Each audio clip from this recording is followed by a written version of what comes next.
Salam, hörmətli müəllimlər və dəyərli abituriyentlər. Bugün növbəti situasiya sualının izahı ilə qarşınızdayıq. Vaxt itirmədən keçək situasiya sualımızın mətninə. Mətndə qeyd olunub ki, yer səthinin ayrı-ayrı ərazilərinin iqliminin öyrənilməsi üçün iqlim diaqramları qurulur. Verilmiş iqlim diaqramının göstəricilərinə əsasən ərazinin fiziki-coğrafi xüsusiyyətlərini təhlil etmək olar. Göründüyü kimi söhbət iqlim diaqramından gedir. Əlbəttə ki, iqlim diaqramını təhlil etməklə ərazinin fiziki-coğrafi xüsusiyyətlərini müəyyən etmək olar və həmçinin ona aid testləri də asanlıqla həll etmək mümkündür. İqlim diaqramını təhlil etmək üçün iki əsas göstəriciyə, temperatur gedişatına və yağıntıların miqdarına diqqət etmək lazımdır. Şəkildən göründüyü kimi, temperaturun illik gedişi təxminən 15-16 dərəcədən 33-34 dərəcə arasında dəyişir. Yağıntıların miqdarı isə demək olar ki, yox dərəcəsindədir. 27 mm-dir. Bu diaqramdan aydın olur ki, yağıntıların çox az, iqlimin çox olması, temperaturun çox olması tropik iqlim qurşağını göz önünə gətirir. Həmçinin tropik iqlim qurşağının səhra tipini xatırladır. Temperaturun illik gedişatı, yəni temperaturun aşağı göstəricisinin yanvar ayında olması, ən yüksək göstəricisinin də iyul aylarına təsadüf etməsi bu şimal tropik iqlim qurşağını xatırladır. Həmçində səhra tipini, tropik iqlim qurşağının səhra tipini xatırladır. İndi isə keçəyin suallarımıza.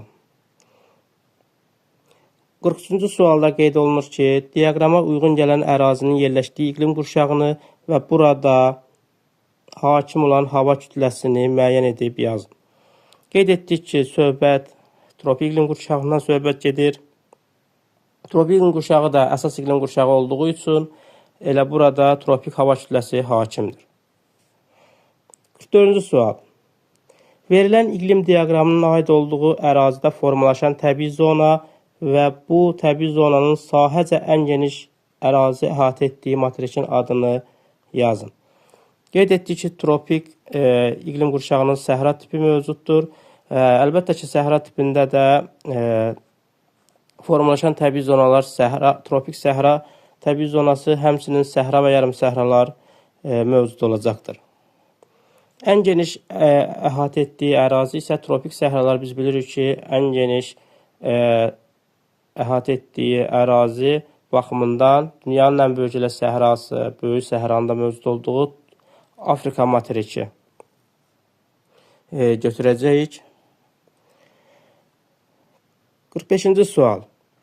Verilən ərazidə baş verən aşınma növünü və bunun səbəbini müəyyən edib yazın.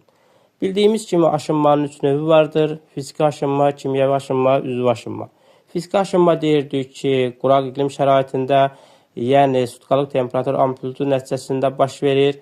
Gündüzlər torpaqlar həddən artıq qızır, gecələr həddən artıq soyuduğu üçün suxulların aşınması prosesi, parçalanması prosesi baş verirdi. Bu da hansı iqlim qurşağında olurdu? Tropik iqlim qurşağında daha geniş, daha belə deyək, intensiv baş verirdi. Kimyəvi aşınma isə tropik iqlim qurşağının əksinə rütubətin daha çox olduğu iqlim qurşaqlarında, daha dəqiq desək, ekvatorial iqlim qurşaqlarında, mülayim iqlim qurşaqlarında daha geniş yayılmışdır.